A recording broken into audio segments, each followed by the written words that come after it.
Baiklah, tadi terputus ya, jadi ini saya lanjutkan lagi materi pertemuan kedua.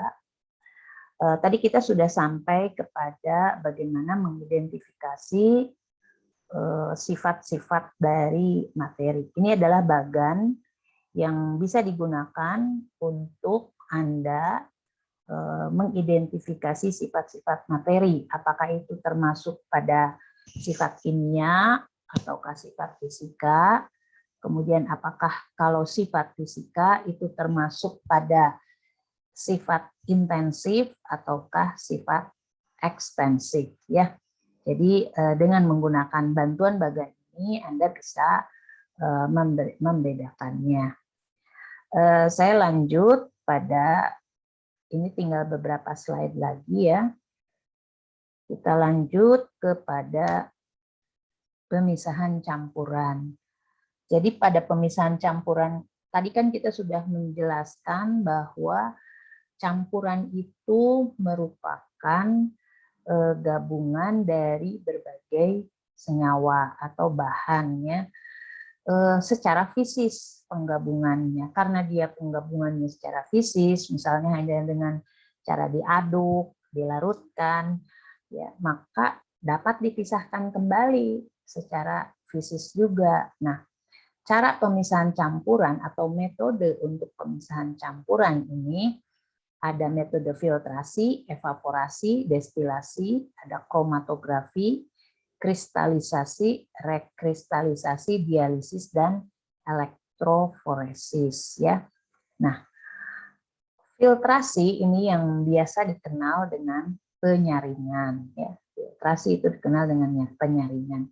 Jadi kita menyaring dari apa sih yang bisa disaring, tentu saja jika antara zat larut dan zat terlarutnya ini, yang terlarut dengan larutannya ini perbedaan, pelarut dan zat terlarutnya itu perbedaan fasanya masih terlihat.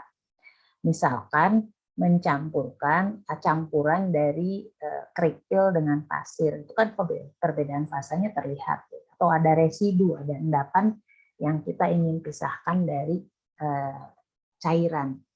Nah, biasanya kita gunakan adalah filter paper. Filter paper itu kertas saring ya, dan menggunakan corong supaya lebih mudah. Jadi ini seperti ini. Jadi untuk memisahkan antara zat padat dengan cairannya bisa dengan difiltrasi atau evaporasi. Kalau evaporasi ini bisa digunakan misalkan sama-sama cairan, tetapi yang satu cairannya lebih mudah menguap, sedangkan yang zat terlarutnya tidak dapat menguap.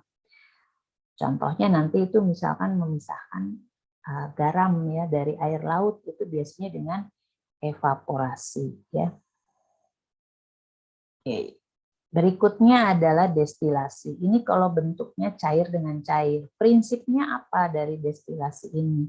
Kalau filtrasi tadi karena perbedaan wujudnya, perbedaan fisisnya, yang satu padatan atau satu berbentuk padat, yang satu cair, sedangkan kalau destilasi adalah perbedaan titik didih. Kalau dia dalam bentuk larutan, dua-duanya cairan seperti air dengan alkohol ya, atau aseton dengan air, ini kalau kita ingin pisahkan maka kita gunakan yang namanya alat destilasi. Ini contoh dari simple distillation atau destilasi sederhana. Jadi menggunakan labu, kemudian dipanaskan, berdasarkan titik didihnya nanti yang menguap lebih dahulu adalah cairan yang titik didihnya lebih rendah, yaitu aseton. Kemudian di sini ada yang namanya pendingin, klem pendingin. Jadi supaya ketika dia dalam bentuk gas, kemudian setelah keluar di sini dicairkan, maka akan keluar di sini asetonnya. Nanti airnya ini akan keluarnya kemudian, karena kalau aseton dengan air itu titik didihnya perbedaannya sangat besar ya. Aseton itu sekitar 40 derajat, kalau air itu sekitar 100 derajat. Demikian juga dengan alkohol. Alkohol dipisahkan dengan cara ini. Cara ini juga menjadi prinsip untuk pemisahan bahan bakar ya, bahan bakar BBM. bahan bakar minyak bumi. Jadi dengan menggunakan destilasi bertingkat.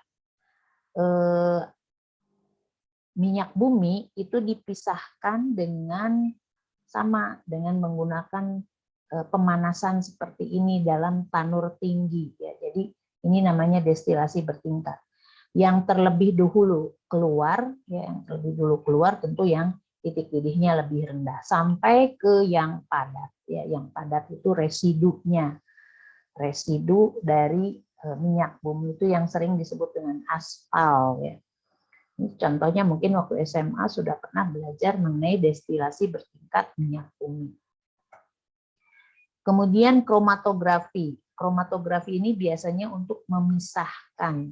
Contohnya memisahkan karena perbedaan kelarutan, ya, pelarut. Ya. Bisa karena dia berbeda kecepatannya dalam melarut, sehingga ketika kita teteskan di sini di dalam kertas saring, ini adalah kromatografi yang paling sederhana dengan menggunakan kertas saring. Alat yang lebih jauh lebih canggih itu kromatografi yang menggunakan alat yang khusus, ya. Ini kromatografi kertas disebutnya. Jadi alat kertas saringnya ini digantung, kemudian digantungan di sini diberi pelarut, ya, pelarut yang dapat melarutkan dari zat warna tersebut. Ini adalah setetes spidol, tinta spidol kita teteskan kita tuliskan dalam bentuk bulatan, ya, dalam kertas kromatografi. Anda bisa coba sendiri di rumah. Jadi ada spidol, teteskan di kertas, ya, kertas saring. Kemudian pelarutnya itu kita berikan di sini, tapi tidak terlarut semua, tetapi di bawahnya saja. Sifat dari kertas saring itu kan nanti menarik air, sehingga nanti lama-kelamaan dia akan basah, naik, ya, air ini, pelarutnya ini akan merayap ke atas.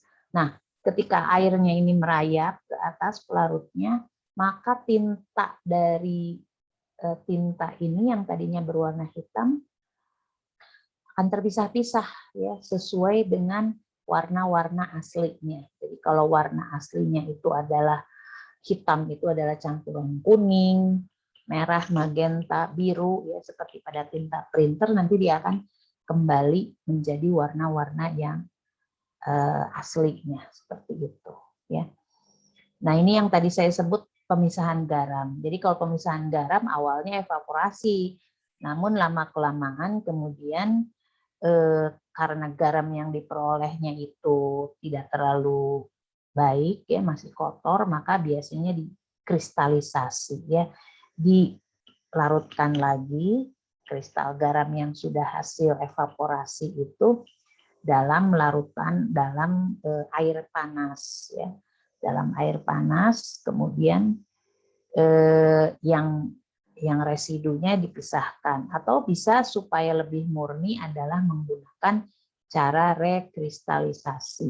Kalau cara rekristalisasi ini dilarutkan dalam air panas, kemudian sampai terjadi larutan yang sangat jenuh, kemudian didinginkan, maka akan diperoleh kristal yang murni.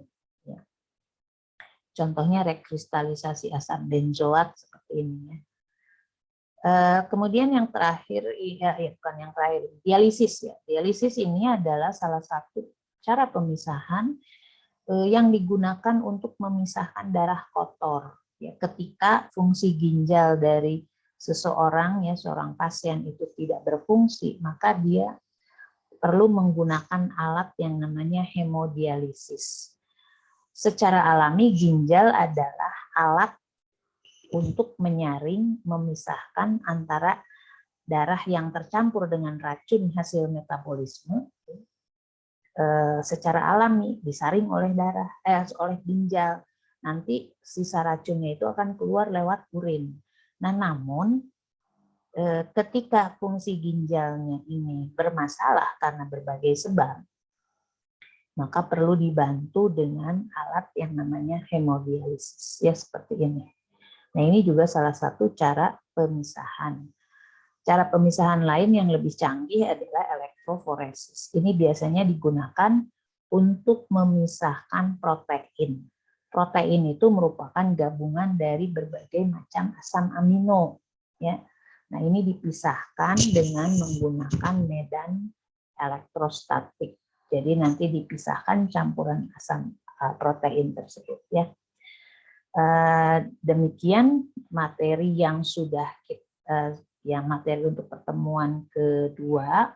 Nah, ini ada bagan atau peta konsep yang sebetulnya menghubungkan antara konsep-konsep yang sudah dipelajari, namun saya tambahkan lagi dengan beberapa konsep yang terkait dengan konsentrasi ya di sini. Jadi larutan mempunyai konsentrasi dan sebagainya. Silakan nanti Anda pelajari. Dan ada tugas yang harus dikerjakan untuk minggu ini dengan deadline tanggal 17 September. Terima kasih. Assalamualaikum warahmatullahi wabarakatuh.